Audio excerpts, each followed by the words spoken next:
Blockstream just launched its fifth satellite in space, and if you care about Bitcoin, you should care about this. Find out why on Block Nation.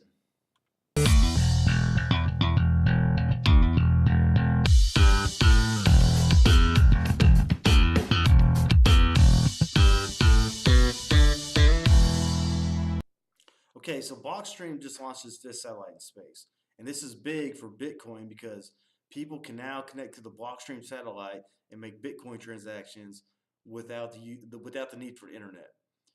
And what the population that this is really going to affect is there's about a third of the population, about 2 billion people on Earth, who have no access to banking services. So either the banks have they're kind of they're kind of crooked, they offer too high fees, or they're just obsolete, they don't exist.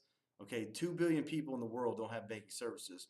And another big issue is they don't have internet access. So technology like laptops, smartphones, stuff like this has become more readily available because the price of this stuff has gone down. And so it's not as a luxury as it used to be like 10 years ago. So people in developing countries have laptops, have smartphones, and they just don't have enough internet access to connect to the Bitcoin network and make transactions. All right. Now enter these satellites in space that are broadcasting the Bitcoin network, and you can use your own satellite, connect to it, and make Bitcoin transactions. So this is big for people who don't have an electronic payment system, and it also eliminates the need for these people to get a bank, since banks don't exist in a lot of these places, or they don't have enough money to open an account, whatever the reason may be. All right, so it's now opening up the Bitcoin network to a third of the population. And in developed countries, I know we kind of take this stuff for granted because of how easily our monetary system is and how many different options we have for sending and transferring money and buying stuff with. But in these countries, this may be the only thing that they have to make transactions with. So it's going to be real interesting how this adoption gets incorporated. The satellites aren't super expensive.